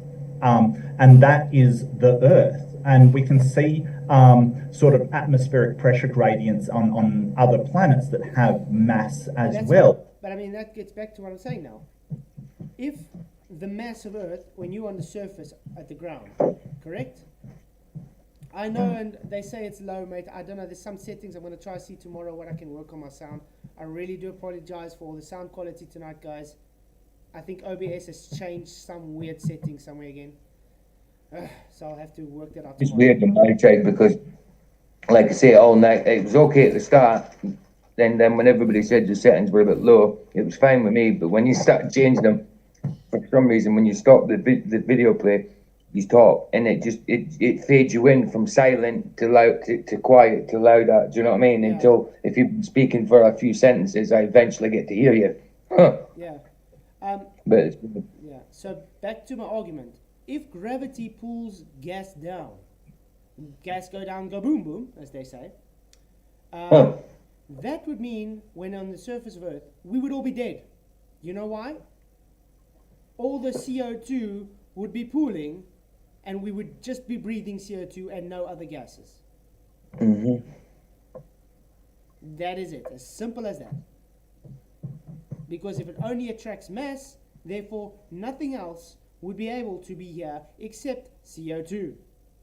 So we would not be able to even exist even in their model of gravity pulling gas down. This is how stupid these morons are. all right. But, you know, Flatzoid will then just beg the question and sort of say, oh, well, that's not real, we haven't been there, kind of thing. So it's just sort of a article of faith. And we could see him go to the faith article. That's all it is. It's an article of faith that it can't be real, as in my... Where have I brought anything out about faith article can't be real? Natural law is nothing to do with faith. It's not scientific. It's a natural tendency that we observe in nature. You guys are making claims against this natural tendency, so therefore the onus is on you guys, the burden of proof, in other words, to demonstrate this claim. Simple as that. Pot and kettle begging the question as well. Sorry? I'm saying pot and kettle when you said about you begging the question. I'm like, Exactly. everything is projection with this guy. Yeah. Guys, unfortunately we're going to have to end here before the power goes off. So this is it for part 1. I think we'll do a part 2. Hopefully we get through the whole thing with part 2. We just remember 1 hour and 14 minutes. Yeah, man. I think it was a good show. Sorry again Yeah, about good. the sound quality and stuff. I really don't know what's wrong with OBS, but I'm going to try to figure it out tomorrow, guys. Okay? Cool. So what are your closing statements? It's dumb. Yeah, just about, second that. It's, like I say, projection all night. Do you know what I mean? All the fallacies, every single one of them, just the normal. Do you know what I mean? I thought it might have been some kind. I knew it'd be no competition, but thought he might have had something, a little bit. I have to say, Flatzoid says the CO2 is less than 1%. So we wouldn't have animals. We would be dead. 1% would still dwarf the tallest person on Earth, mate. Flatzoid is an absolute retard. He's just claimed that you can tell planets have gas pressure with a telescope. It's just. I mean, That's magical. That's actually magical. it's Well, imbecilic. Well, don't worry, Mike. What's his name? Mark actually also appealed to that, saying, "We see satellite. We see gas giants in a vacuum." Yeah. No. How could you tell a light show in the sky was a gas anyway? You know. Exactly. So yeah, just want to say thank you guys for coming. Sorry that the power's going off now. Damn South Africa and their power cuts. This week that's coming now, I'm going to be streaming every night from Monday to Thursday, because Monday to Wednesday, because Thursday night I'm going through to Clarksdorp to visit some family, so I'm not going to be available for Thursday night, Friday, Saturday, and Sunday. No, we're not having that. You can't go. So, Yeah, I'm not going to be available for those 4 nights, guys. Really do say sorry about that. I'm going to try and get videos out for those days that you guys can at least have something to keep you occupied. But again, I really appreciate all you guys. And yeah, this channel would not exist without you guys. I'll probably try fishing then. Again, I tried today. I absolutely got nothing. Not one thing. Nor my mate. He got nothing either. Not even a bite. It's because you're a flat earther, mate. Yeah, of course. And them fish. But so are the fish. They should be jumping on them. Jumping on the line. Yeah. Jumping on the line. You didn't put enough gravity on the hooks. PJ, you've been chucking hooks with no baiting all day. Yeah, I have been chucking hooks in with no bait because I've been using lures. You haven't put enough gravity on them weights, mate. You put the gravity on there. Yeah, that's it. That's it. Yeah, true. Yeah, Nick Bolt, my mic is really low tonight. Yeah. It's something we get periods like that in the Covcat. Some like in the springtime we'll catch 5-6 a day, but this time of year sometimes like nothing. Okay, so sorry guys, I gotta go. Power's about to go off. Cool. Cheers guys, really appreciate you all being here. You guys are awesome. Thank you again for the super chat faciality. You guys rock. Thank you for everybody that supports me behind with super chats and PayPal and everything. Yeah, and again, thank you for all the support behind the scenes. You guys rock. Thank you. Just hit that like button and share because it does help to push to a larger audience. Till tomorrow night, God bless. May the pressure be with you. Cheers.